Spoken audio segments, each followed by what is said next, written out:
Jadi malam ini kita akan sedikit mengkisahkan dulu seputar kisah-kisah Bani Israel yang tidak ada kaitan langsung dengan Nabi Allah Musa alaihi salatu wassalam, dan mengkisahkan tentang kisah Bani Israel dibolehkan di dalam Islam. Sebagaimana hadis Abi Hurairah radhiyallahu an mengatakan, hadithu am Bani Israel wala haraj. Tidak mengapa kisahkan Bani Israel, tentang kisah Bani Israel, dan tidak mengapa, kata Nabi.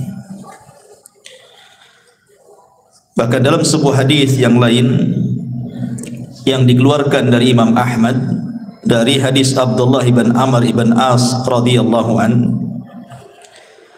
Nabi SAW mengatakan, balighu anni walau ayat, sampaikan pada manusia dariku walaupun satu ayat. Wa hadithu an Bani Israel wala haraj, wa man kadzaba alayya muta'ammidan falyatabawwa maq'adahu minan nar. Dan kisahkan juga tentang kisah-kisah Bani Israel dan tidak mengapa. Barang siapa yang berdusta atas namaku, kata Rasul, secara sengaja, maka silahkan tempat duduknya di neraka. Bahkan hadis Jabir bin Abdullah radhiyallahu an, hadis ini disahihkan oleh Syekh Nasiruddin Al-Albani rahimahullahu taala. Kata Nabi SAW, hadithu an Bani Israel wala haraj, fa innahu kanat fihimul a'ajib. Ceritakan oleh kalian tentang kisah-kisah Bani Israel dan tidak mengapa, karena dalam kisah-kisah mereka itu ada keajaiban-keajaiban. Kemudian setelah itu dikisahkan tentang sekelompok manusia di zaman Bani Israel, di mana mereka ingin menghidupkan orang yang sudah mati. Kata beliau, Nabi SAW, summa ansha'a yuhaddithu sallallahu alaihi wasallam, faqala kharra ta'ifatun min Bani Israel hatta atau maqbaratan lahu min maqabirihim, faqalu law sallayna rak'ataini da'awna Allah azza wa jalla an yukhrija lana rajulan mimman qad mata nas'aluhu anil maut. Qala fafa'alu fabainahum kadzalika ittala'a rajulun ra'sahu min qabri. Kemudian dikisahkan ada sekelompok Bani Israel yang keluar sehingga mereka mendatangi salah seorang kuburan di antara kuburan-kuburan mereka. Lalu sebagian mereka berkata, sebaiknya kita solat 2 rakaat dan berdoa kepada Allah agar Dia mengeluarkan kepada kami seseorang yang telah mati, untuk kita bertanya tentang rasa kematian. Lalu kemudian mereka pun berdoa. Ketika mereka sedang berdoa itulah tiba-tiba kemudian keluar kepala dari kuburan itu, muncul kepalanya ke atas. Kemudian ketika muncul kepalanya di atas itu, orang yang sudah mati yang dihidupkan ini tiba-tiba ngomong dan mengatakan, ya haula ma aradtum ilayya, wahai kalian, apa maksudnya kalian membangkitkan aku? Faqad mittu mundu mi'ati sana, aku sudah mati 100 tahun yang silam. Fama sakantu an hararatil maut wa an hararati al mauti, dan sampai sekarang aku masih belum terlepas dari rasa panas saat kematian. Kemudian dia mengatakan fad'ullaha azza wa jalli an yu'idani kama kuntu. Sekarang kalian berdoalah kepada Allah untuk Allah kembalikan kepadaku ke dalam kuburan. Ya mungkin kalau di zaman sekarang kan enggak ada dan tidak bisa juga kita lakukan. Tapi hadis ini sahih. Makanya kenapa Nabi SAW mengatakan dalam kisah-kisah mereka itu terdapat keajaiban. Coba orang yang berdoa kepada Allah untuk minta dibangkitkan satu orang, tiba-tiba betul-betul dibangkitkan. Kemudian ditanya soal rasa kematian, dia mengatakan aku sejak 100 tahun yang silam sampai sekarang masih merasakan panas, katanya. Kenapa kalian bangkitkan diriku? Apa maunya kalian? Kemudian dia meminta agar orang-orang ini berdoa kembali kepada Allah untuk dikembalikan lagi ke dalam kuburannya. Dan di sini juga ada faedah betapa dahsyatnya orang-orang yang masuk ke dalam kubur itu. Ma'asyiral muslimin yang dimuliakan Allah Azza wa Jalla.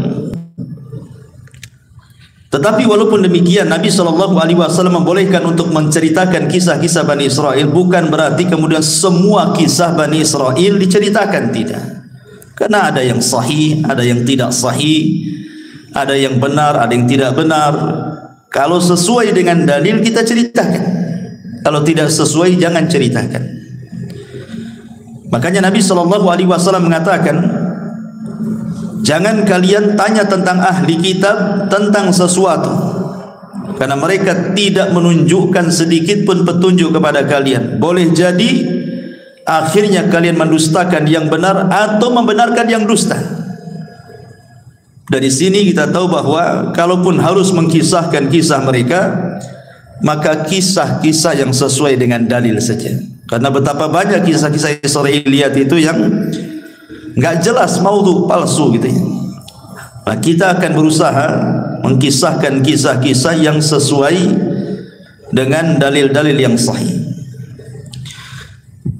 Ma'asyiral muslimin yang dimuliakan Allah Azza wa Jalla, yang pertama kisah tentang dua orang di zaman Bani Israel yang salah satunya bersumpah melewati takdir Allah Subhanahu wa taala. Kisah ini disebutkan oleh Abi Hurairah radhiyallahu an, dan kisah ini juga dikeluarkan oleh Al-Imam Abi Dawud dan disahihkan oleh Syekh Nasiruddin Al-Albani rahimahullahu taala dalam As-Sahihah. Dari Abu Hurairah radhiyallahu an, aku mendengar Nabi sallallahu alaihi wasallam bersabda, "Kana rajulani fi Bani Israil." Dulu ada dua orang di zaman Bani Israel, mutawakhayyain, keduanya saling bersaudara, berkawan baik. Tetapi salah seorang di antara mereka adalah yudhnib, banyak melakukan dosa, wal akhar mujtahidun fil ibadah, tapi satunya ahli ibadah. Jadi ada dua orang Bani Israel, satunya ahli maksiat, satunya ahli ibadah. Yang ahli ibadah ini baik sekali. Jadi setiap melihat kawannya yang bermaksiat itu selalu dinasihati agar bertobat. Tetapi kawannya yang ahli maksiat ini tetap saja tak mau bertobat. Sehingga suatu hari mungkin yang ahli ibadah ini melihat kawan yang ahli maksiat ini sudah melampau maksiatnya. Menurut kacamata dia mungkin sudah tidak bisa ditolerir lagi, sudah parah gitu ya bahasanya. Akhirnya kemudian dia pun menasihati agak keras. Masalahnya nasihatnya inilah yang jadi masalah. Dia mengatakan kepada kawannya ini yang ahli maksiat ini dengan bersumpah, wallahi illam tatub la yaghfirallahu lak aw la yadkhulukallahul jannah. Kalau engkau tidak bertobat kepada Allah Subhanahu wa taala, kupastikan kau tidak akan diampuni dosamu dan kupastikan kau tidak masuk surga. Lah ketika kemudian disebutkan, orang yang ahli maksiat ini juga marah dan mengatakan, khallini wa rabbi abu ista alayya raqiban, ngapain kau peduli dengan aku, katanya. Apakah engkau diutus oleh Allah jadi malaikat rakib mengawasi aku tiap hari? Biarkan aku dengan Rabbku, kata. Ini urusan aku dengan Tuhan, enggak ada urusan kamu, kata. Akhirnya Allah Subhanahu wa taala takdirkan keduanya meninggal. Yang ahli ibadah Allah masukkan ke dalam neraka, yang ahli maksiat Allah masukkan ke dalam surga. Kenapa demikian? Mestinya kan dibalik gitu ya. Yang ahli ibadah masuk surga, ahli maksiat masuk neraka. Ini dibalik pula. Di mana ahli maksiat masuk surga, ahli ibadah pula masuk neraka. Masalahnya, kata Abu Hurairah radhiyallahu an, ketika mengomentari hadis ini, dia mengatakan, walladzi nafsi biadi, demi zat yang jiwaku berada di tangannya, kata Abu Hurairah, demi Allah, yang satu itu, maksudnya yang ahli ibadah itu, sudah mengucapkan dengan satu kalimat, au baqad dunyahu wa akhirata, yang menjadikan dunia dan akhiratnya terjungkal. Artinya tidak ada manfaatnya. Dunia tidak ada manfaat, akhiratnya pun tidak ada manfaat. Kenapa coba? Perhatikan di sini, kenapa Allah Subhanahu wa taala masukkan ahli ibadah ini ke dalam neraka dan ahli maksiat ke dalam surga? Karena yang ahli ibadah ini merasa ujub dengan ibadahnya. Dia merasa sombong dengan ibadahnya, seolah-olah dia paling suci dibandingkan kawannya yang ahli maksiat. Lah ujubnya inilah yang menjadikan Allah tidak suka. Sombong dia itu yang Allah tidak suka. Makanya ada kata-kata para ulama ini, seandainya ada ahli maksiat, semua maksiat dia lakukan, kemudian dia bertobat kepada Allah Subhanahu wa taala dengan tangisan, jauh lebih baik dibandingkan seseorang menghabiskan waktunya untuk ibadah tetapi ada ujub dalam hatinya. Jadi yang menjadikan orang ini masuk neraka apa? Karena ujub, merasa bahwa ibadahnya itu lebih hebat gitu ya. Sementara tidak tahu bahwa Allah Subhanahu wa taala itu tidak suka dengan ujub. Kemudian yang kedua kesalahannya adalah dia bersumpah atas nama Allah sehingga melewati takdirnya. Ingat, Allah yang menentukan ampunan dan Allah yang menentukan siapa yang berhak masuk surga.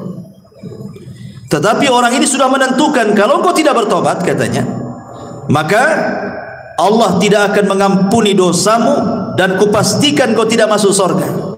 Ini seolah-olah sudah mewakili Tuhan namanya. Ampunan itu milik Allah, surga milik Allah. Kenapa dia bicara seperti itu? Sementara yang ahli maksiat ini kan persoalan dia dengan Allah. Maksiat dia yang ia lakukan itu antara dia dengan Allah, bukan antara dia dengan hambanya. Kalau seandainya maksiatnya berkaitan dengan hamba itu lain lagi urusannya kan.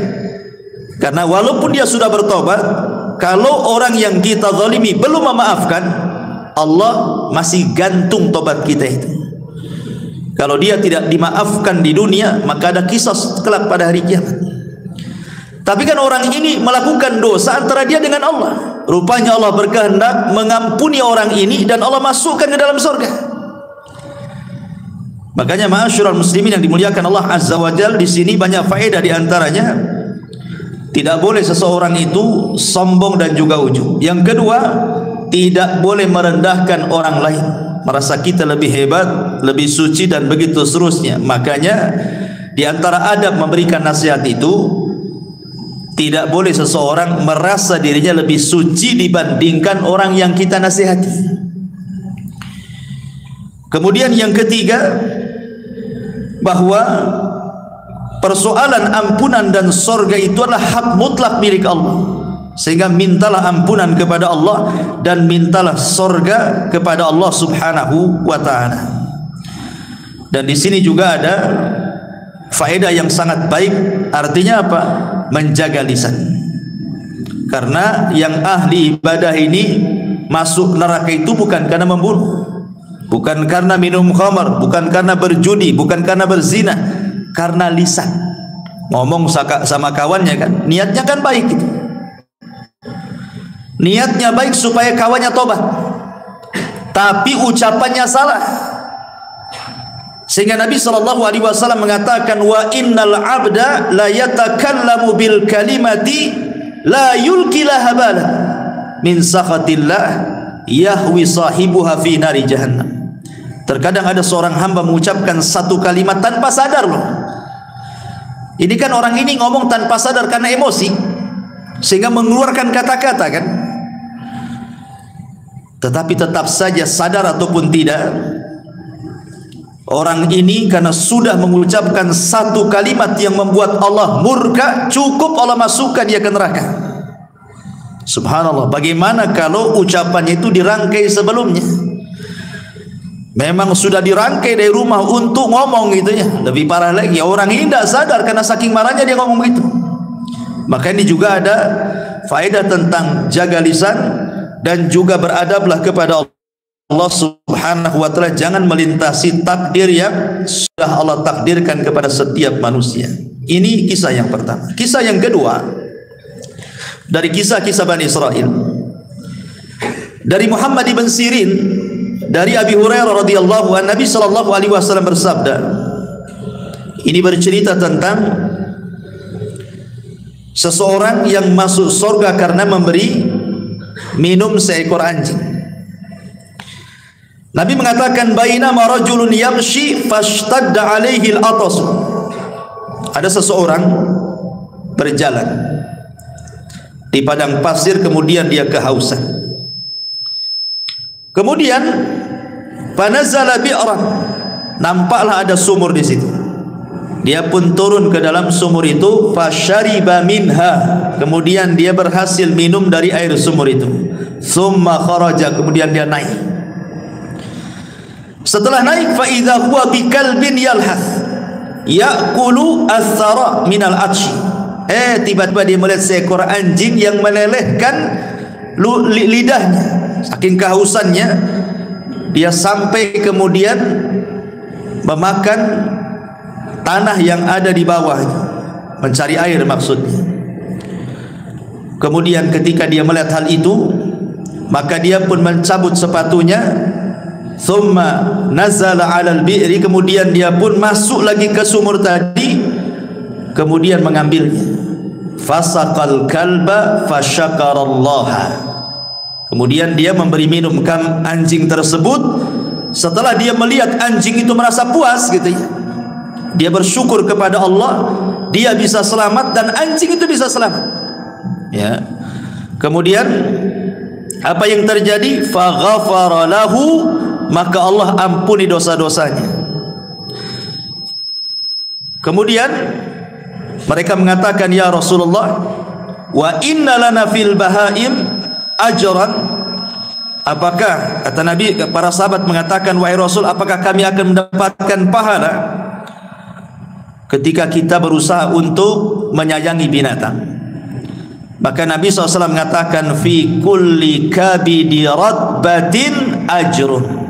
Kata Rasul, pada setiap yang berhati basah itu, kalau kita sayang dengan hal itu, maka itu dapat pahala.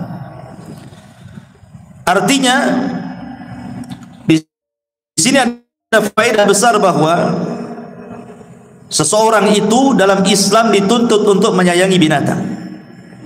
Menyayangi binatang. Yang kedua, memberi makan atau minum kepada binatang itu termasuk sedekah. Termasuk sedekah. Sampai ada seorang syekh itu ditanya, ya syekh, apakah kalau seandainya saya punya peliharaan kucing, kemudian kita pelihara baik-baik, kita kasih minum, kita kasih makan, kita rawat dia, apakah kalau seandainya pahalanya aku kirim kepada orang tuaku yang sudah meninggal, apakah sampai? Maka Syekh ini mengatakan, ya tentu sampai, karena setiap sedekah itu bermanfaat untuk orang mati. Tapi tentu yang paling bermanfaat kepada orang mati tentu adalah doa. Yang pertama doa kan, baru kemudian sedekah. Yang paling manfaat bagi orang mati itu adalah doa dulu, baru kemudian sedekah. Di sini juga ada keutamaan kan gitu ya. Jadi orang ini memberi minum anjing itu bukan karena memberi minumnya, tidak karena keikhlasan dia. Karena dalam riwayat itu ada juga riwayat yang mengatakan bahwa yang memberi minum itu seorang pelacur. Seorang pelacur dari Bani Israel, sama kisahnya. Kemudian seorang pelacur ini pun Allah Subhanahu wa taala masukkan ke dalam surga karena keikhlasannya. Jadi bukan karena memberi minumnya, tetapi karena keikhlasan dia. Jadi Allah melihat keikhlasannya sehingga Allah masukkan wanita itu ke dalam surga, menunjukkan keutamaan ikhlas di sini. Ini kisah yang kedua. Kisah yang ketiga, kisah seorang nenek di zaman Bani Israel yang minta surga. Ini dijelaskan dalam riwayat Abi Musa al-Ash'ari radhiyallahu an. Hadis ini juga disahihkan oleh Syekh Nasiruddin Al-Albani rahimahullahu taala. Ketika Nabi sallallahu alaihi wasallam pulang dalam peperangan, kemudian kehabisan bekal. Kemudian dia pun mencari orang yang mau menjamunya. Ketemulah seorang nenek Yahudi di perbatasan Madinah. Dalam riwayat Arabian, seorang Arab Badui. Kemudian Nabi SAW meminta izin untuk meminta sesuatu yang dimakan dia, diminum dia dengan para sahabatnya. Maka dengan senang hati wanita Yahudi yang sudah tua, atau dalam riwayat seorang Arabi, seorang Arab Badui ini, memberi makan dan minum Rasul dan pasukannya. Maka Rasul itu ingat tidak pernah melupakan jasa kebaikan orang. Makanya Nabi SAW bertanya, sepulangnya kami ke Madinah, kira-kira apa yang bisa kami berikan kepadamu atas jasa kau memberi makan dan minum kepada kami? Nanti kami akan utus mengirim kebutuhan. Minta sekarang, kira-kira apa? Maka tiba-tiba kemudian dia meminta macam-macam. Dia mengatakan, naqatun atau naqatan narkabuha. Rasul, aku minta seekor unta lah, kirimkan nanti kemari supaya aku bisa ke sana kemari pakai unta punya kendaraan. Dalam riwayat dia meminta anjing supaya bisa menjaga kambing-kambingnya, kalbun yahrusu ghanami. Kemudian juga minta pembantu yang bisa membantu dia, seorang budak. Kemudian minta ini banyak kali permintaannya. Hanya ngasih makan dan minum. Ketika Rasul mengatakan kira-kira sebagai imbalan kebaikanmu apa, macam-macam dimintanya. Maka Rasul mengatakan, tidakkah kau lemah untuk seperti seorang nenek di zaman Bani Israel? Sahabat heran kenapa Rasul menyebut seorang nenek di zaman Bani Israel. Makanya sahabat bertanya, wa ma'ajuzu Bani Israel ya Rasulullah, apa yang Anda maksud seorang nenek di zaman Bani Israel itu wahai Rasul? Maka Rasul mengatakan, dahulu inna Musa alaihi salam, Nabi Musa alaihi salatu wassalam, lamma sara bi Bani Israel min Misra dhallu tariq. Jadi ketika Musa ini dengan Bani Israel menyeberangkan dari Mesir menuju perjalanan Palestina, tiba-tiba nyasar, sesat jalannya, nggak tahu kemana arahnya. Kemudian para tokoh-tokoh Bani Israel, orang-orang pilihan Nabi Musa ini mengadu kepada Nabi Musa dan mengatakan, kami ingat bahwa dahulu Nabi Yusuf alaihi salatu wassalam sebelum meninggal, dia berwasiat agar dikuburkan di Palestina, jangan dikuburkan di Mesir. Akhirnya kemudian Nabi Musa mengatakan, kalau begitu kita ambil jasadnya, karena jasad para nabi itu tidak akan dimakan tanah. Walaupun ratusan tahun, ribuan tahun sekalipun, tetap saja jasadnya seperti itu. Kalau seandainya Allah izinkan kita membongkar kuburan Rasul kita, tentu jasadnya tidak akan dimakan tanah. Tapi kan tidak boleh kita mengambil jasad Nabi. Lah, akhirnya Musa bertanya, siapa di antara kalian yang tahu tentang letak kuburan Nabi Yusuf itu? Maka salah seorang di antara mereka ada seorang nenek zaman Bani Israel ini. Kata Nabi Musa, kalau gitu kita datangi nenek itu untuk menunjukkan di mana kuburannya. Datanglah kemudian Bani Israel ini kepada nenek Bani Israel tadi dan minta ditunjukkan di mana letak kuburannya. Tetapi nenek itu juga tidak mau gratisan, tetap ada imbalannya. Sehingga Nabi Musa bertanya, apa imbalannya? supaya engkau bisa menunjukkan di mana kuburan Nabi Yusuf. Tiba-tiba nenek ini mengatakan, aku hanya menginginkan an akuna ma'aka fil jannah. Tolong doakan kepada Allah, jadikan aku bersamamu di surga, katanya. Subhanallah, ya. Tentu Nabi Musa terdiamlah. Nabi Musa kan enggak punya surga. Yang punya surga Allah, kan begitu. Masa hanya menunjukkan di mana kuburan Nabi Yusuf minta surga? Jadi teman Nabi Musa lagi, kan? Terlampau tinggi, kan, bayarannya. Tetapi Allah Subhanahu wa taala kabulkan permintaan nenek ini. Kemudian diutus Jibril, kemudian diberitahu kepada Nabi Musa, katakan kepada nenek itu sudah dikabulkan. Maka Musa pun mengatakan, Allah sudah mengabulkan permintaanmu. Sekarang di mana kuburannya?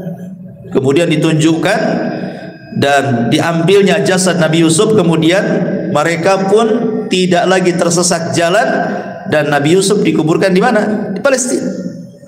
Ya. Lah kisah ini, ma'asyiral muslimin yang dimuliakan Allah Azza wa Jalla, Rasul ingin menyinggung seorang nenek yang mengatakan orang Badui, ada juga yang mengatakan seorang nenek Yahudi. Maksudnya kalau sudah tua itu jangan macam-macam permintaan dunianya. Lihat nenek zaman minta unta, minta anjing untuk menjaga ternaknya, minta pembantu, minta ini, minta itu. Kok sudah tua maksudnya? Kalau sudah tua itu dekat mati. Banyak-banyak minta surga gitu maksudnya. Karena di zaman Nabi SAW ada anak kecil yang luar biasa, namanya Rabi'ah ibn Ka'ab al-Aslami.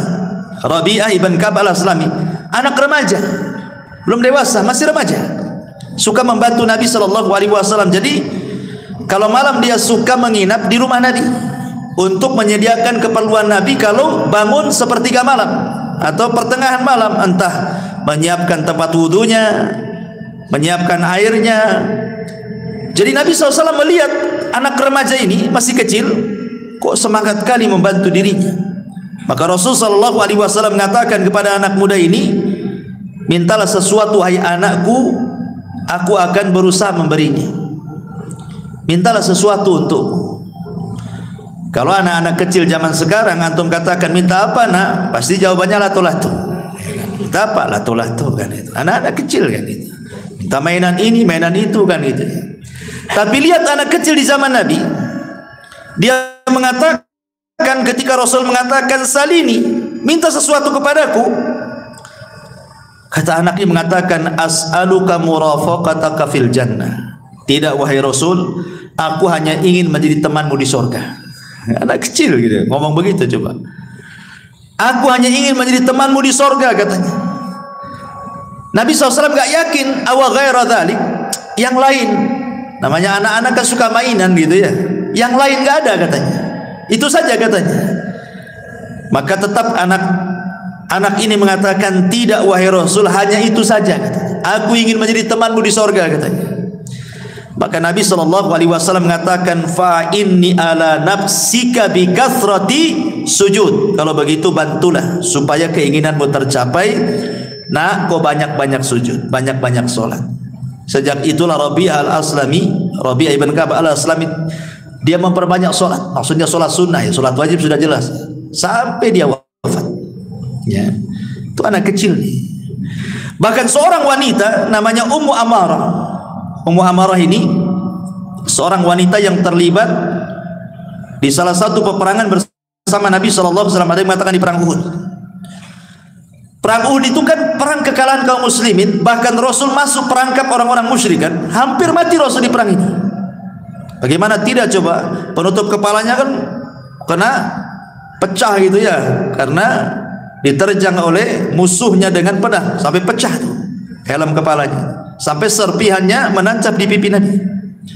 Yang nyabutnya saja sampai rompang giginya, karena dicabut pakai gigi. Abu Bakar berusaha mencabut dengan tangannya, tidak bisa juga. Akhirnya datanglah seorang sahabat, kalau tidak salah Abu Ubaidah ibnul Jarrah, kemudian dicabut oleh giginya sampai rompang giginya, cabut serpihan yang ada di pipi Rasul. Ya. Lah Ummu Amarah ini ketika Rasul masuk ke dalam parit itu, jebakan orang-orang Quraisy itu, kan sahabat ketika itu kan kocar-kacir gara-gara Nabi diisukan mati. Padahal ketika itu yang meninggal siapa? Mus'ab bin Umair. Lah, Mus'ab bin Umair ini kalau pakai baju besi, dari depan, dari samping, dari kiri kanan itu persis seperti Nabi.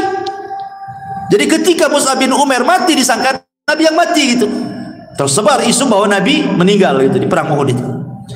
Akhirnya kemudian para sahabat banyak yang lari. Tapi datanglah Anas bin Nadar menyemangati mereka untuk kembali ke peperangan. Akhirnya mereka maju lagi ke peperangan. Cuman ketika mereka lari kan Rasul sedikit yang melindungi. Lah salah satunya seorang wanita namanya Ummu Amarah. Padahal tugasnya seorang wanita dalam peperangan itu bukan untuk perang, untuk mengobati orang luka kan itu ya, menyediakan konsumsi gitu. Ini karena melihat kacau, ikut dia dalam peperangan.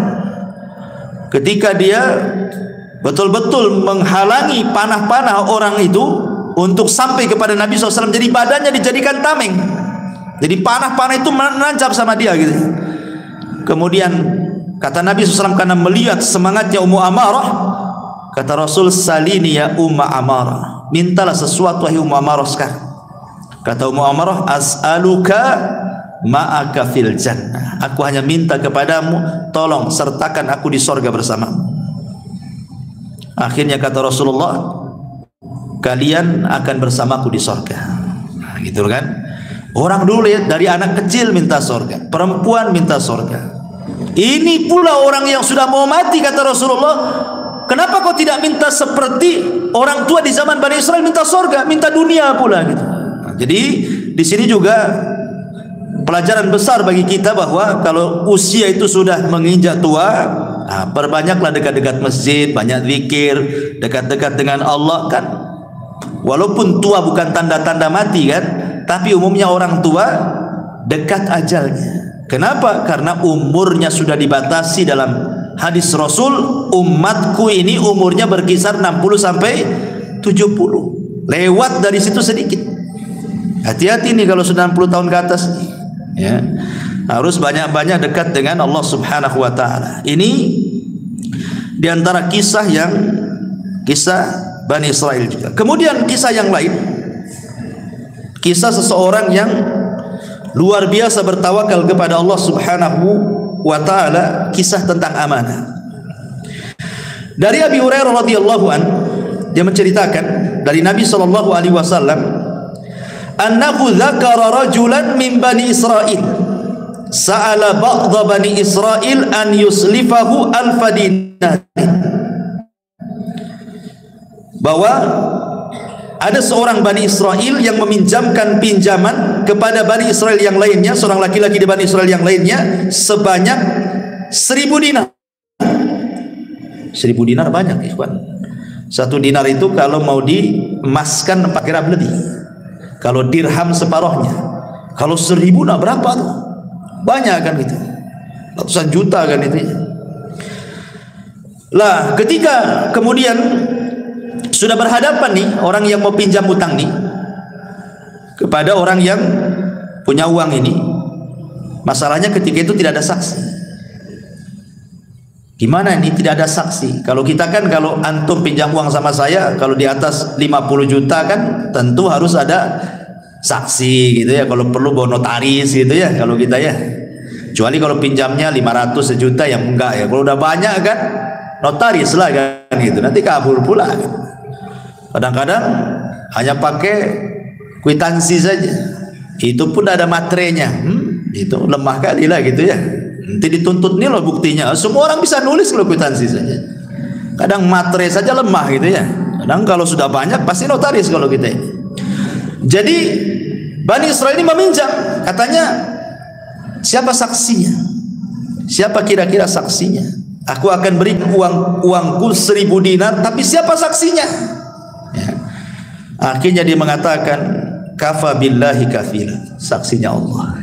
Saksinya Allah. Coba kalau zaman sekarang bilang saksinya Allah, 100 juta gitu kan. Gak yakin orang sekarang dengan Allah tuh.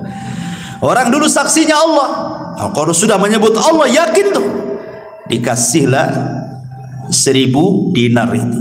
Kemudian ditentukan berapa bulannya, tanggalnya, hari pengembaliannya. Kemudian bisa begitu saja.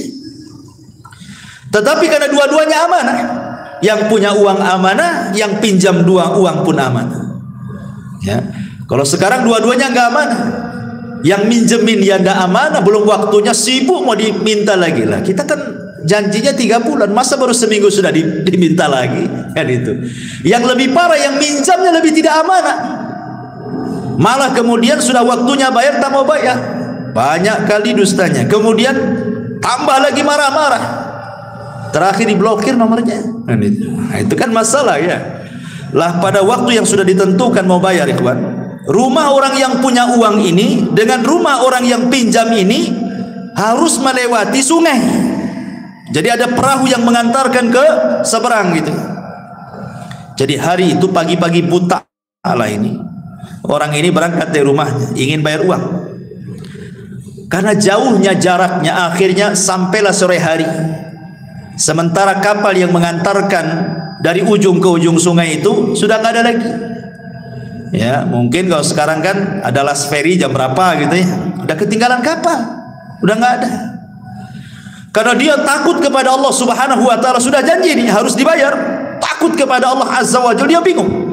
Sementara orang yang punya uang pun bingung dan nunggu-nunggu, kok tak nampak-nampak mau bayar enggak ini gitu ya. Akhirnya dia tawakal kepada Allah Azza wa Jalla, diambilnya kayu, kemudian dibelah, kemudian uangnya ditaruh di situ, kemudian diikat, nulis surat dia di situ, kemudian dihanyutkan ke sungai, kemudian pulang.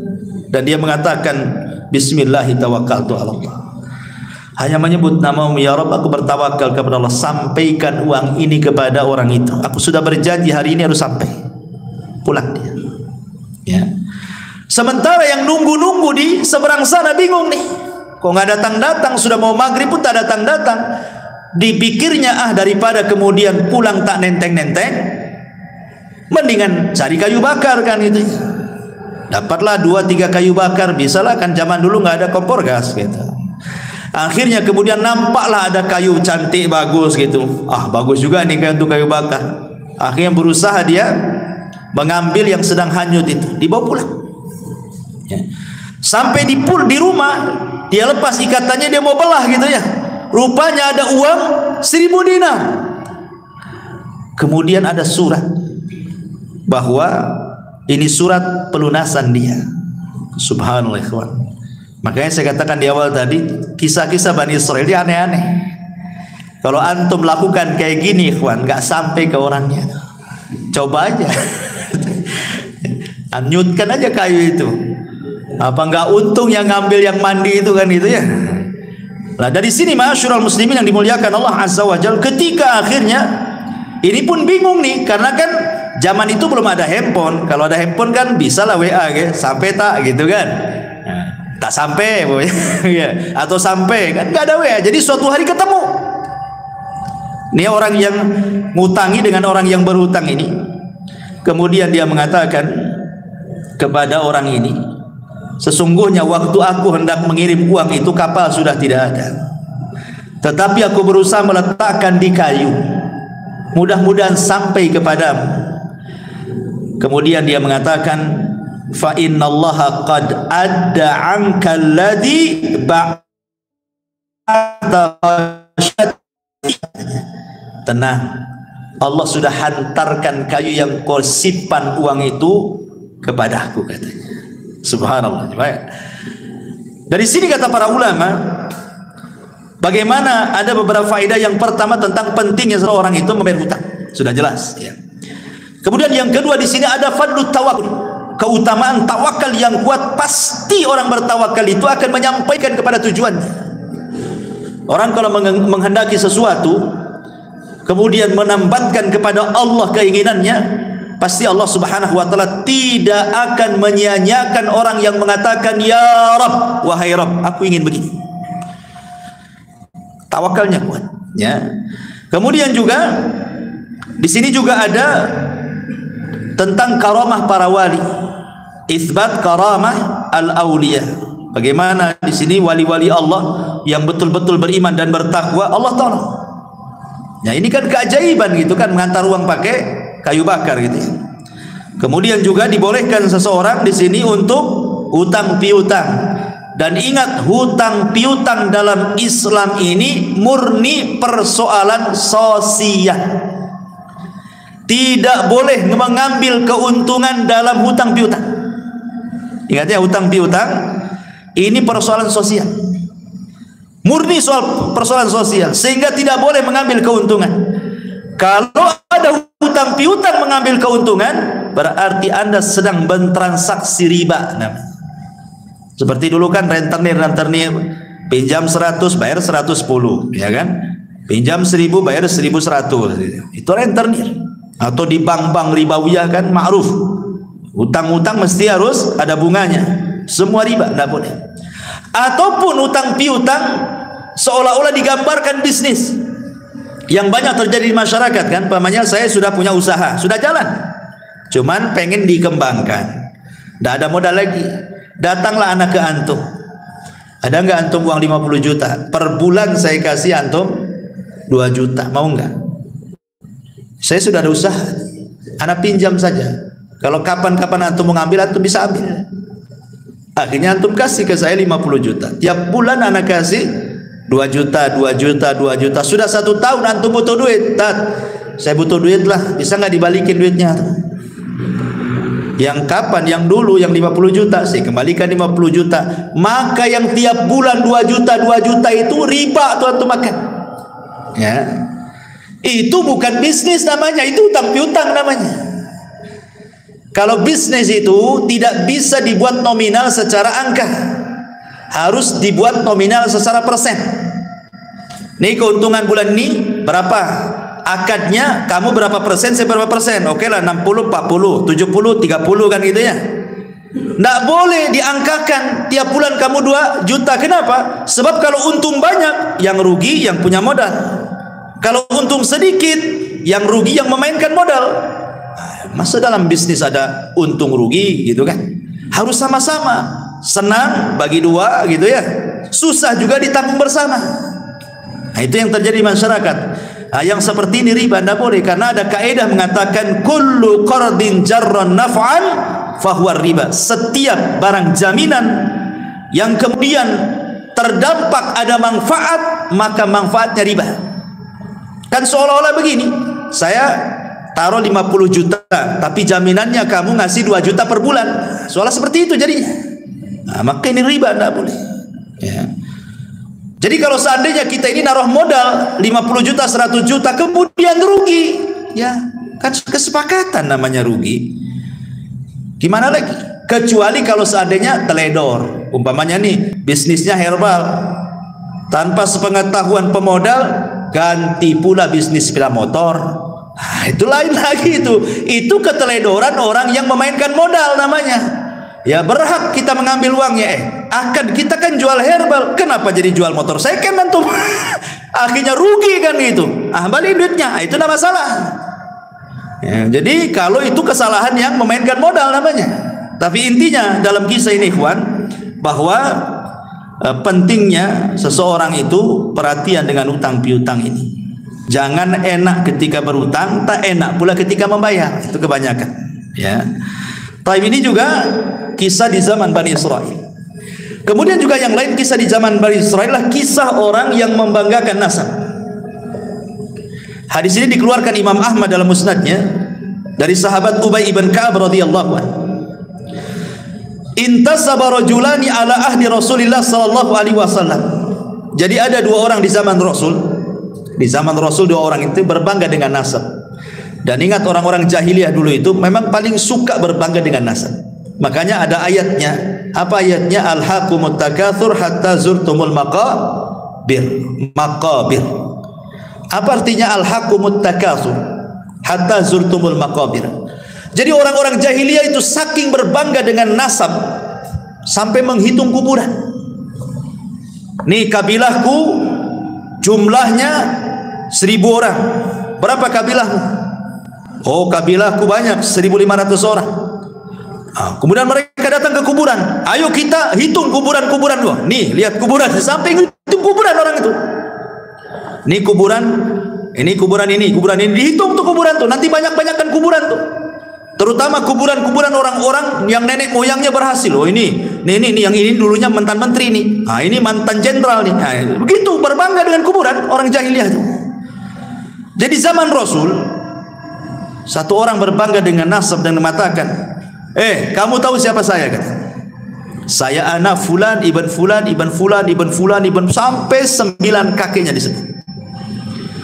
Kemudian setelah dia menyebut 9 kakeknya, dia menghina kawannya dari kabilah lain dan mengatakan, amma anta fala ummalaka. Adapun kamu, saya yakin tidak punya keturunan sehebat aku, katanya. Rasul lewat. Rasul marah. Apa yang kalian lakukan, kata Rasul, persis seperti 2 orang di zaman Bani Israel. Rasul mengkisahkan tentang kisah Bani Israel. Kemudian Rasul menceritakan, di zaman Nabi Musa, Bani Israel itu ada 2 orang persis seperti kalian. Yang satu mengatakan, ana fulan ibnu fulan ibnu fulan ibnu fulan ibnu fulan, sampai 9 kakeknya disebut. Dengan bangganya dia mengatakan, lihat kakek buyutku nih, orang-orang hebat semuanya. Amma anta fala ummalaka. Adapun kakek buyutmu, paling orang-orang biasa saja, katanya. Sekarang udhkur abaka, sebutkan turunan, ya. Akhirnya kemudian dengan malu-malunya dia mengatakan, adapun ana fulan ibnu fulan ibnu fulan. Dia cuma menyebutkan 2 kakeknya saja, karena kakek yang ketiganya kafir. Dia benci menyebut kakeknya yang kafir. Kemudian dia ulang lagi, ana fulan ibnu fulan ibnu fulan ibnul Islam. Dia bilang kakeknya yang kafir itu dikatakan Islam. Saya anaknya fulan bin fulan bin Islam, katanya. Karena dia enggak mau kaki yang keempat, ketiganya itu kafir masalahnya. Dia nasabkan ke Islam. Kemudian Allah takdirkan, kata Rasul, keduanya wafat.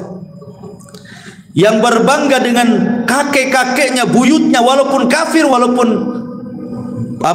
tidak beriman, bangga dia sebutkan semuanya sampai 9 kakeknya. Allah masukkan ke dalam neraka. Adapun yang menyebutkan kakeknya cuma 2, ketika menyebut kakeknya yang ketiga dia tidak mau karena kafir, akhirnya dinasabkan ke dalam Islam, kemudian dimasukkan ke dalam surga. Kemudian Allah Subhanahu wa taala mengatakan kepada yang berbangga dengan kakeknya yang ke-9 itu, fa anta ashiruhum, engkau yang ke-10 kau ke neraka, kan disebutkan 9 kan, dia yang ke-10-nya gitu.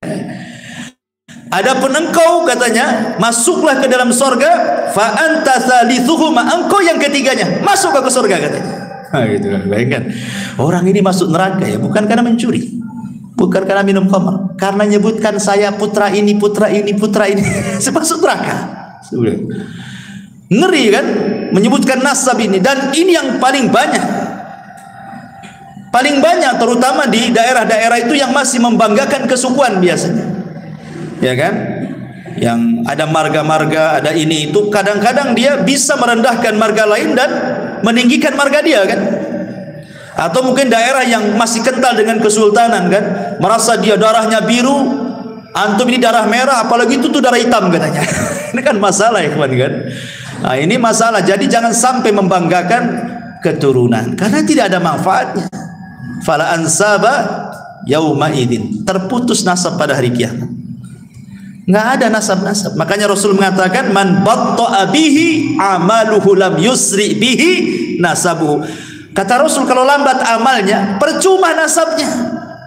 Hari ini orang ngaku syarifah, syarif, habib, habibah gitu ya.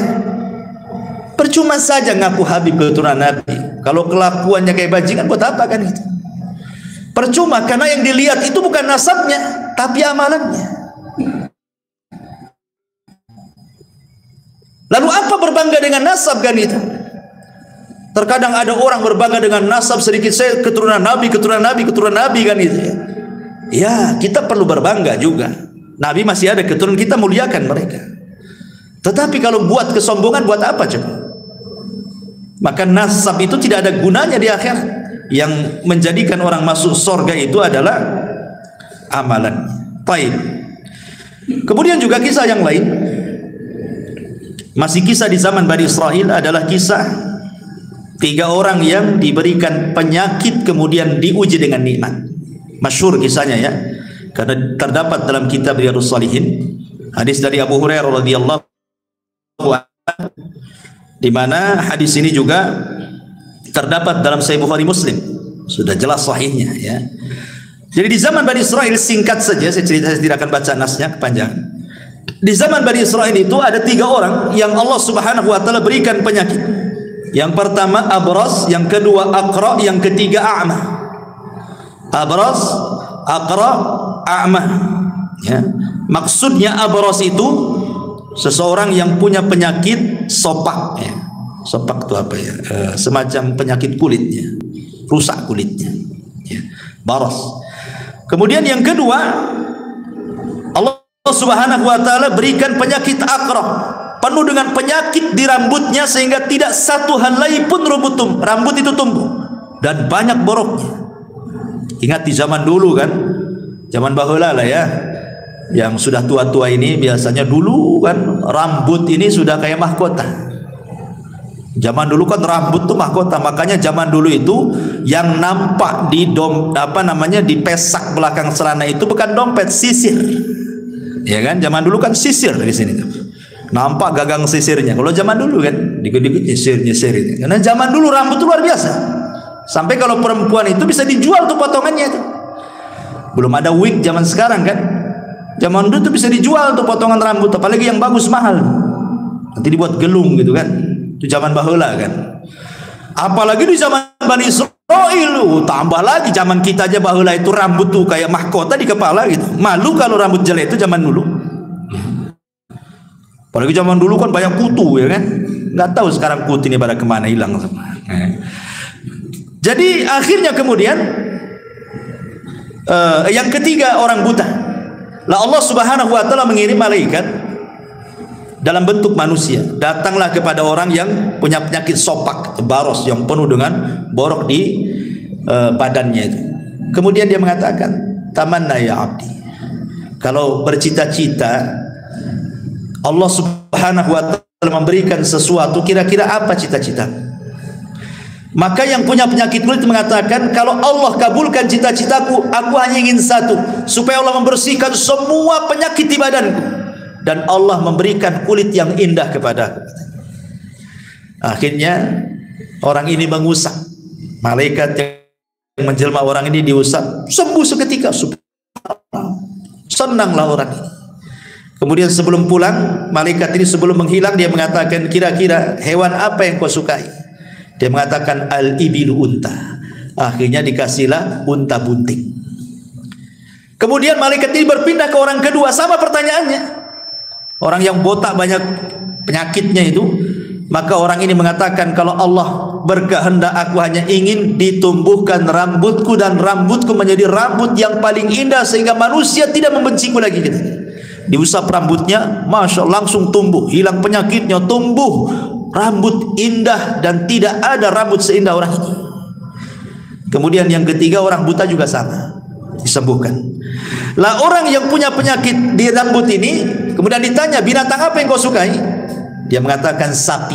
Akhirnya dikasih sapi yang bunting. Kemudian orang buta dikasih kambing, karena dia suka kambing, dikasih kambing bunting. Allah takdirkan yang bunting-bunting dari binatang ini akhirnya semua lahiran dikembarkan anaknya, laki-laki jantan, jantan dengan betina, jantan dengan betina. Unta juga sama, lahir jantan betina. Sapi juga sama, lahir jantan betina. Kambing juga sama. Akhirnya anak-anak yang Allah takdirkan hidup, kemudian kawin berkembang, berkembang. Akhirnya satu lembah. Kayalah yang satu juragan unta, yang satu juragan sapi, yang satu juragan kambing. Allah hendak menguji 3 orang ini. Diutuslah malaikat. Ya. Kemudian malaikat ini ketika datang untuk menguji apakah orang itu bersyukur atau tidak, menjelma seperti orang ketika dia belum sembuh penyakitnya. Jadi datang kepada orang yang dulu punya penyakit sopak, malaikat ini menjelma orang sopak juga. Maksudnya supaya diingatkan. Itulah kadang-kadang kalau kita pandai bersyukur kan. Dulu kita pernah susah kerja, kemudian kaya, nengok orang susah itu akan terbayang, dulu juga saya kayak dia kan itu. Maksudnya seperti itu. Jadi akhirnya dia mengatakan, wahai fulan, engkau kan banyak untamu katanya. berikanlah satu unta untukku. Aku ini orang susah, katanya. Bukankah unta-untamu itu pemberian dari Allah? Diingatkan. Ya. Tiba-tiba dia mengatakan enak saja, ini untaku warisan bapakku. Kan kufur dia. Dia mengatakan ini unta-unta warisan bapakku. Kemudian kata malaikat ini, wahai fulan, lihat kondisiku, katanya. Bukankah dulu seperti diriku, gitu maksudnya. Diingatkan, bukankah aku dulu seperti diriku? Dia mengingkarinya, tidak, katanya. Maka malaikat tidak mengatakan, jika perkataanmu dusta, maka Allah akan kembalikan semua nikmat-nikmatmu akan dicabut oleh Allah Subhanahu wa ta'ala. Karena dia dusta, seketika akhirnya muntahnya mati semua, badannya terserang penyakit lagi, datang lagi penyakit sofaknya. Ya, orang yang tidak syukur nikmat, Allah kembalikan dan Allah ambil nikmatnya. Naudzubillah. Kemudian orang yang kedua juga sama, yang rambutnya yang dulunya botak, malaikat pun sama, datang dalam bentuk orang botak, sama juga tidak bersyukur, akhirnya dibuat botak lagi, banyak penyakit lagi, sapinya dimatikan semuanya, kecuali orang buta. Ketika orang buta ini yang sudah tidak buta lagi, malaikat datang dalam bentuk orang buta, diminta kambingnya. Apa kata buta? Jangankan kau minta satu kambing, satu lembah kau ambil katanya. Sudah cukup pemberian, melihat ini nikmat yang luar biasa, katanya. Malaikat ini baru ngaku, aku ini utusan Allah, hendak menguji kamu. Karena engkau bersyukur, maka matamu tidak akan buta selamanya dan kambingmu akan semakin banyak di lembah itu. Ini kan, ini namanya apa?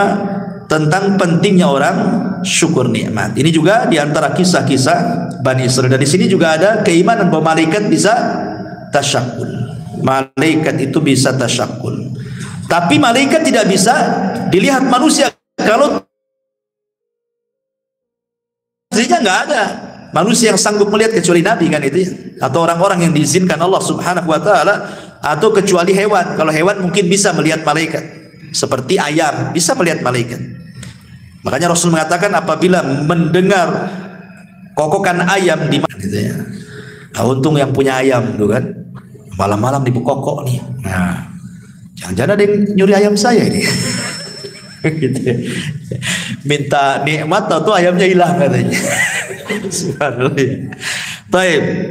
Ini juga kisah dari kisah-kisah Bani Israil. Kemudian yang lain, kisah yang masyhur saja ya. Kisah yang lain, kisah yang dikeluarkan Imam Muslim dan juga Imam Bukhari dari sahabat Abdullah ibn Umar radhiyallahu anhu. Udzibati imra'atun fi hirratin sajanatha hatta matat. Fadakhalat fiha an-nar.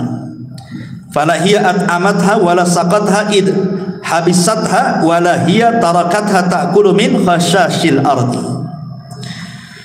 Dahulu kata Nabi SAW, ada seorang wanita di zaman Bani Israil yang masuk neraka gara-gara seekor kucing. Kenapa alasannya? Karena wanita ini tidak pernah memberikan kesejahteraan. Dia rawat kucing, kemudian dia kerangkeng kucing, tapi tidak dikasih makan, tidak dikasih minum. Sehingga kemudian akhirnya kucing ini kelaparan. Terpaksalah kemudian makan apalah yang semut-semut di dinding atau hewan-hewan yang kebetulan lewat di situ di dinding, dimakan itu saja. Akhirnya kurus sakit, mati. Kata Nabi SAW, wanita ini masuk neraka. Wanita ini masuk neraka gara-gara seekor kucing. Yang dimuliakan Allah Azza wa Jal, dari sini ada faedah. Ini juga wanita ini kan kisah zaman Bani Israil. Di antara faedahnya adalah haram hukumnya menyiksa binatang. Tidak mesti kucing, binatang apapun kalau disiksa tidak boleh, kecuali binatang yang boleh dibunuh. Kecuali binatang yang boleh dibunuh. Apalagi binatang ini sudah Allah tundukkan kepada kita, sudah Allah jinakkan kepada kita, antum siksa pula. Ayam, kambing, sapi, unta kan Allah jinakkan kepada kita, jangan disakiti. Makanya ketika ada orang mau menyembelih kambing di zaman Rasul, kemudian diseret dengan paksa dan dipukuli, apa kata Rasul? Hei fulan, apakah engkau akan membunuh kambing itu 2 kali? Sudah kau siksa, kau sembelih, katanya. Nggak boleh menyiksa binatang. Yang kedua, boleh seseorang itu memelihara kucing, kemudian diletakkan di kerangkeng, namanya dikasih kota gitu ya, rumah-rumahan kucing, digembok, selama Anda memberikan kesejahteraan, entah makanan, entah minuman, nggak apa-apa. Ya, mafhum daripada hadis ini kan. Orang wanita ini kan melihara kucing, kesalahan dia karena nggak ngasih makan. Artinya kalau kasih makan, kalau kasih minum, kalau kasih kesejahteraan, tidak mungkin wanita ini masuk neraka. Mafhumnya kan seperti itu. Makanya dibolehkan orang itu memelihara kucing, asal kasih makan, kasih minum, kasih kesejahteraan. Kalau sudah waktunya kawin ya kawinkan. Ya, tapi jangan antum pula yang kawini dia. Karena ada orang kawin sama kambing ya kan. Di Jawa atau di mana tuh orang kawin sama kambing, didandani pula kambingnya, cantik pula tuh kambing tuh ya, tapi rupanya acting gitu ya. Jadi tangkap polisi, oh ini untuk ini saja konten gitu ya. Ya alasan lah depan polisi kan. Jangan-jangan betulan tidak konten itu kan. Naudzubillah. Karena juga kan ada ulama membahas orang yang menyetubi binatang kan ada hukumnya. Ya, hukum bab tentang haramnya seseorang menyetubuhi binatang. Ketika dibahas para ulama pastilah ada orangnya kan. Tidak mungkin ulama nyantumkan bab gitu saja nggak ada orangnya kan itu ya. Jangan-jangan betulan kan itu ya. Atau kalau konten alhamdulillah, tapi janganlah konten kayak gitu. Konten masa konten kawin-kawin sama kambing, kayak gak ada perempuan lagi kan. Nauzubillah. Ya. Taib. Kemudian juga di antara kisah Bani Israil adalah kisah kejujuran juga dan juga amanah. Kisah ini menarik. Kisah ini dikeluarkan Imam Bukhari dan Muslim dari Abi Hurairah radhiyallahu anhu. Ceritanya begini, singkat saja. Jadi ada seseorang punya tanah. Seorang ini punya tanah. Kemudian ada orang lain dari Bani Israil ingin membeli tanah itu. Akhirnya sudah deal-dealan harga sekian-sekian, deal, oke, kasih uang, mana tanahnya? Nih tanahnya, selesai. Ya. Tiba-tiba nih yang beli tanah ini pas mau digarap, dicangkuli, mau ditanami, tiba-tiba nemu harta karun penuh dengan emas. Kalau seandainya untuk hidup 7 turunan cukup tuh, saking banyaknya harta karun. Ya. Akhirnya kemudian nggak enak dia. Lah, saya kan beli kebun, bukan beli harta karun kan itu ya. Dicari orang yang membeli tanah itu. Setelah ketemu, ya fulan, ambil harta karunmu ini, saya akan beli kebunmu, katanya. Kata yang punya tanah sebelumnya, oh tidak, saya sudah beli kebun ini kepadamu. Kalau kau nemu apa-apa dalam kebunku kan milik kamu, karena kau sudah beli, katanya. Yang membeli tanah, oh tidak bisa, saya hanya beli tanah, bukan beli harta karunnya, katanya. Asih begitu aja, coba bayangkan. Ini kalau terjadi di zaman sekarang, mana ada antum bilang ini. Antum sembunyi-sembunyi lah, alhamdulillah, katanya kan. Ada harta karun katanya. Akhirnya kemudian nggak mau juga, yang satu nggak mau, saya tahu. Akhirnya datang sampai ke pengadilan, bayangkan. Gara-gara ini sampai ke mahkamah. Hakim bingung, cemana mutusin ini? Ketika ditanya kepada yang penjual, dia mengatakan, saya jual tanah Pak Hakim. Kalau dia mendapatkan apapun dalam tanah, ambil, itu hak dia. Kemudian yang satu mengatakan, tidak Pak Hakim, saya membeli tanahnya, saya tidak beli harta karunnya, katanya. Ini milik dia, ambil, katanya. Kamu bingung hakim itu akhirnya kan. Mana satu nih mau kasih, ini tak mau kan itu. Kalau saya hakimnya, ya sudah kasihkan saya aja kan. Kalau saya hakimnya kan itu ya. Tapi Pak Hakim ini bijak. Kamu punya anak enggak? Punya. Siapa anakmu? Laki-laki perempuan? Laki-laki. Kamu punya anak? Sama. Perempuan, laki-laki, perempuan. Ah, kawinkan aja anakmu, katanya. Maharnya harta karunmu. Wow. Subhanallah. Akhirnya dinikahkan, jadi kaya anak-anaknya, nggak kemana-mana kan. Ya. Dari sini ma'asyiral muslimin yang dimuliakan Allah Azza wa Jal, ada faedah yang besar di sini dalam hadis ini tentang bayanu wara'il ba'i wal mushtari. Lihat bagaimana waroknya pembeli dan penjual.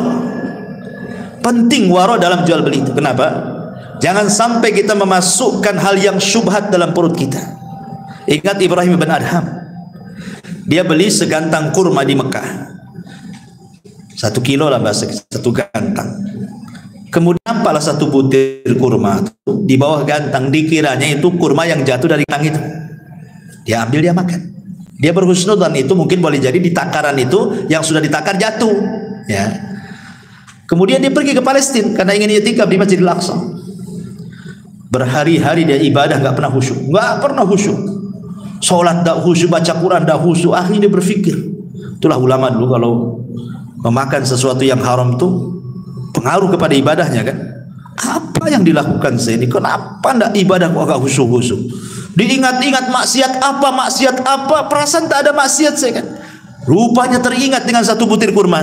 Oh, jangan-jangan gara-gara satu butir kurma itu katanya. Langsung dia dari Palestina, bayangkan, berangkat bertolak ke Mekah. Ya kan jauh dari Palestina Mekah, mau sebulan ikhwan, PP 2 bulan kan itu ya. Langsung dicari orang yang jualan itu. Rupanya sudah tak ada. Tidak ada orang jualan itu. Ditampaknya dulu yang jual orang tua, sekarang kok jadi anak muda yang jual nih. Kemana yang jual tuh? Didatangi. Nah, mana orang yang jual dulu di sini? Kan di sini orang tua dulu. Kata anak ini, oh iya itu bapak aku sudah meninggal katanya. Mau menangis dia gara-gara meninggal. Ya. Kemudian dicerita, gimana nak? Kalau seandainya kamu ikhlaskan yang satu butir, kan bapakmu sudah nggak ada, otomatis nih warisan kamu. Ikhlaskanlah yang satu butir itu katanya. Kata anak ini, Pak, gitu ya, kalau satu butir saya ikhlaskan, masalahnya bapakku itu anaknya banyak katanya. Anaknya bukan saya saja, anaknya banyak, bersebar di mana-mana. Kata Ibrahim bin Adham, subhanallah, sudah, mana alamat-alamatnya nih? Saya akan datang minta maaf kepada mereka, minta diikhlaskan. Satu-satu didatangi anak-anaknya. Ketika sudah mengikhlaskan semuanya, barulah dia khusyuk ibadahnya. Kita ini nggak pengaruh mau ngambil nggak ngambil ibadah, karena memang nggak pernah khusyuk kita. Kan gitu. Jadi gimana lagi, nggak ngaruh. Memang hari-hari juga nggak khusyuk, sholat nggak khusyuk, sudah nggak biasa. Tapi lihat ulama ini luar biasa kayak gini. Ya. Subhanallah ya. Ini juga diantara kisah Bani Israel. Kemudian juga ada kisah Bani Israel ini, seorang wanita pendek, karena ingin tinggi badannya, akhirnya dia diikatkan kayu di kakinya. Di kisahnya ini juga hadis sahih dikeluarkan Imam Muslim dari Abi Sa'id Al-Khudri radhiyallahu anhu dari Nabi sallallahu alaihi wasallam, kanat imra'atun min Bani Israil qasiratun tamshi ma'a imra'ataini tawilataini fattakhadat rijlaini min khashabin wa khataman min dhahabin mughlaqin mutbaqin thumma hasyathu miskan wa huwa atyabut tib famarrat baina al-mar'ataini falam ya'rifuha faqalat biyadiha hakadha. Dari Abu Sa'id Al-Khudri radhiyallahu an, bahwa Nabi kemudian dia berjalan di antara dua wanita yang tinggi. Lalu dia memakai sepatu dari kayu supaya tinggi juga gitu ya. Apa sekarang pakai hak ya, sepatu tinggi itu ya. Dan cincin dari emas yang tertutup. Kemudian dipolisinya dengan minyak wangi dari misik. Dia adalah wewangian yang paling wangi saat itu, dan sampai saat ini juga misik juga paling wangi kan. Dan minyak misik ini paling susah karena kan diambil dari darah menjangan. Jadi kalau ngambil minyak misik ini ada menjangan, atau menjangannya kijang. Itu kijang liar, lari kencang. Nanti pas lari itu ditangkap. Nah, nanti darah khususnya, enggak semua darahnya, ada darah-darah tertentu dalam kijang itu setelah lari kencang, itulah bahan minyak misik itu. Makanya mahal, karena harus kejar-kejaran dulu dengan kijang baru dapat minyak misik kan gitu. Minyak misik ini mahal gitu ya. Lah, kemudian lalu wanita ini berjalan di antara dua wanita itu, maka mereka para laki-laki tidak mengetahui. Kemudian dia ayunkan tangannya begini sambil gerak-gerak cincinnya. Cincinnya kan sudah diolesi minyak wangi sehingga laki-laki tidak kenal dia. Dari sini kata para ulama, larangan tidak boleh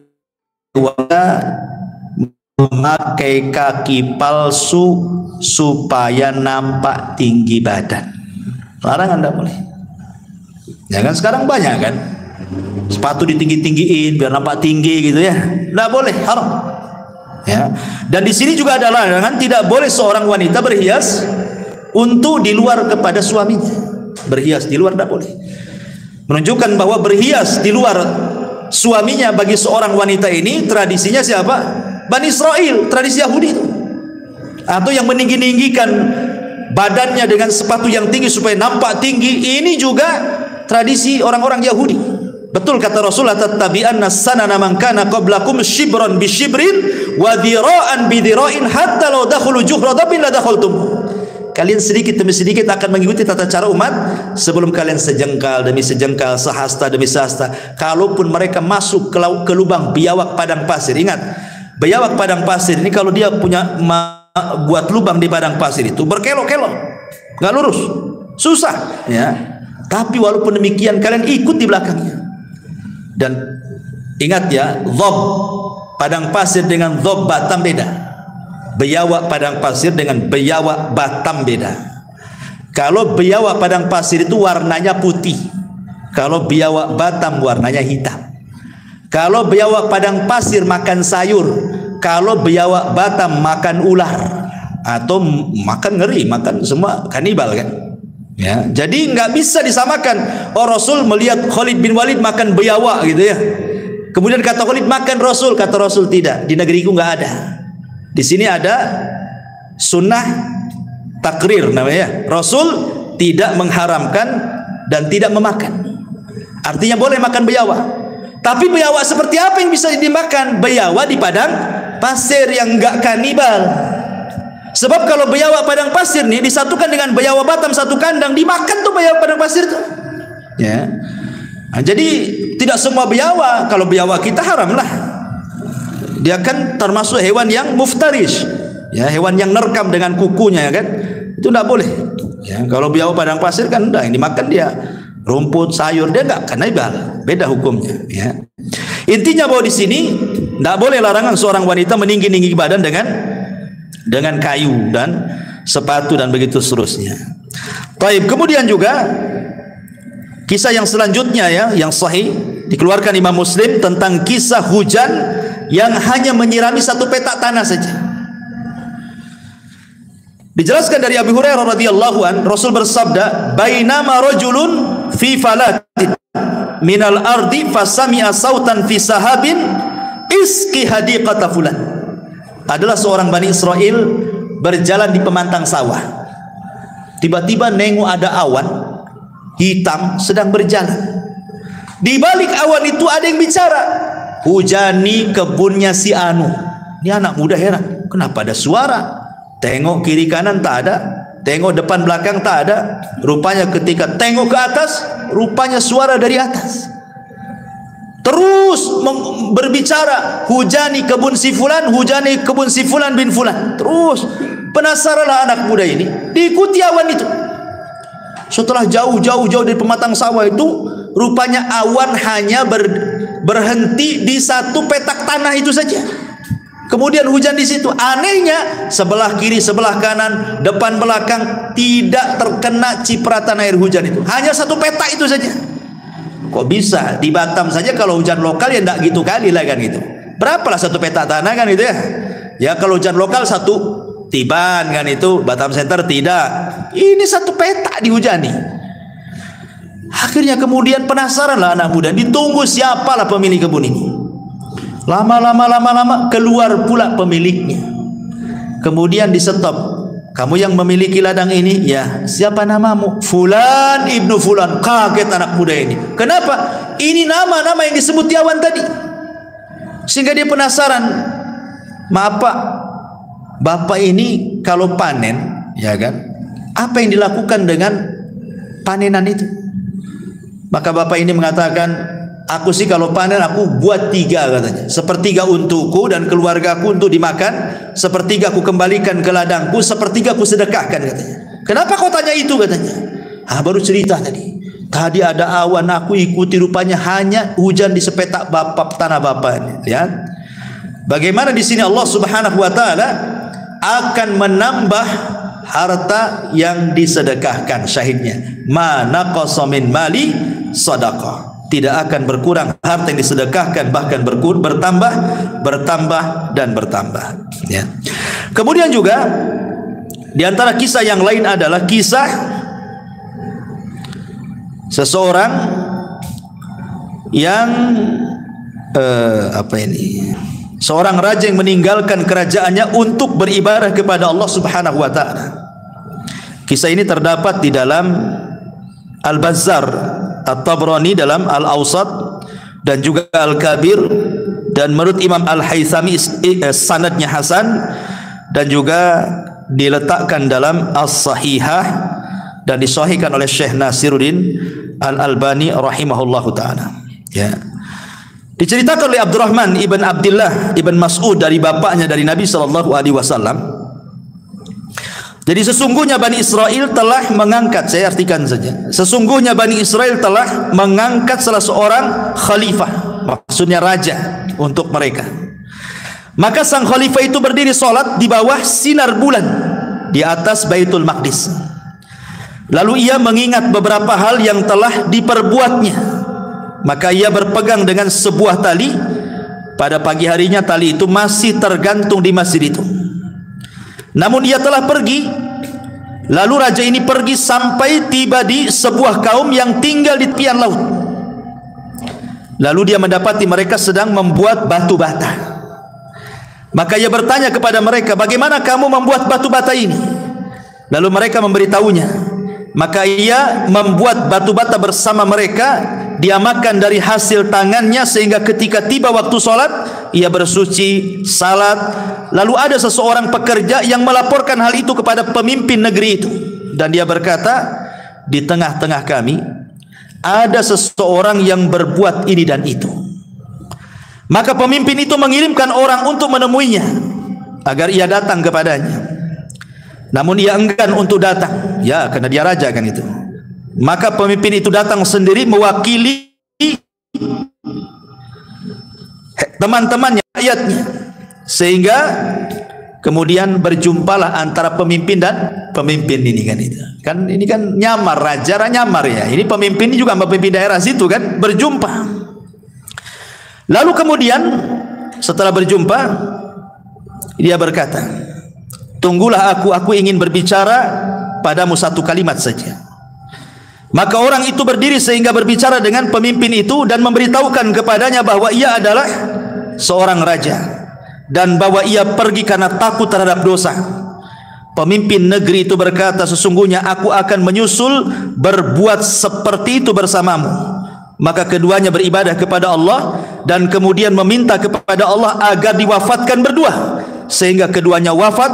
Maka Abdullah bin Mas'ud berkata, kalau aku berada di Rumailah Mesir, tentu aku akan memperlihatkan kepada kamu kuburan kedua raja tersebut yang tobat bersama-sama. Luar biasa kisah ini kan. Jadi bagaimana di zaman Bani Israel ada seorang raja yang takut dosa. Kemudian karena takut dosa ditinggalkan kerajaannya. Nampaklah rakyatnya di situ ada yang sederhana kerjanya cuman buat batu bata, ikut pula di situ. Kemudian dia kerja bersama mereka, makan bersama mereka. Disitulah dia merasakan lezatnya hidup bersama orang-orang susah. Tidak seperti ketika dia jadi raja gitu kan. Akhirnya kemudian kan aneh, raja itu kan beda penampilannya, pasti terawat gitu ya. Orang desa kan nampak orang desa ya, nggak terawat badannya ya. Ini raja tentu ya, kalau di zaman sekarang kayak setingkat menteri saja bersih-bersih itu ya, sauna, steambath atau apa yang penting dirawat. Jadi dicuriga loh orang-orang ini, mana ini orang mana ini, kok ganteng banget. Dilaporkan kepada raja tempatan situ. Kemudian rajanya datang gitu ya. Kemudian ngomong-ngomong baru cerita, aku ini raja juga. Terenyuhlah raja situ. Kok bisa dia raja datang ke daerahnya, kumpul bersama rakyatnya hanya untuk beribadah. Itu daerah dia. Makanya dia pun kemudian mengambil ibrah dari pelajarannya. Dia pun ingin sama seperti dia. Akhirnya sama-sama kerja, hidup di situ, beribadah di situ sampai mati. Kan itu. Nah, ini kan luar biasa. Ini menunjukkan juga nasihat kepada para pemimpin. Ini hadis ini isyarat kepada para pemimpin, karena dulu ada namanya Yahya Al-Burmuki di zaman di zaman Bani Umayyah. Dia dipercaya oleh Khalifah Harun Ar-Rasyid untuk memimpin kota Madinah. Tetapi dia pun melintasi wewenangnya sebagai gubernur. Dia pun berkasus. Akhirnya Harun Ar-Rasyid menangkap dia dan anaknya dipenjarakan. Yahya Al-Burmuki. Sehingga anaknya ini bingung kesalahan bapaknya apa, sama-sama masuk penjara kan gitu. Jadi anaknya ngomong kepada Al-Burmuki ini, Yahya Al-Burmuki ini mengatakan, wahai abi, dulu Kita ini dihormati, dihargai, macam-macam orang mandang kita. Kita sekali perintah orang langsung laksanakan. Kenapa setelah hidup senang kita kok disempitkan dalam penjara ini? Ada apa wahai ayah? Bingung anaknya. Maka Yahya Al-Burmuki mengatakan, wahai anakku, boleh jadi ini doa-doa yang pernah kita zalimi, katanya. Boleh jadi ini doa-doa yang pernah kita zalimi melesat ke langit sehingga Allah kabulkan. Seperti inilah jadinya.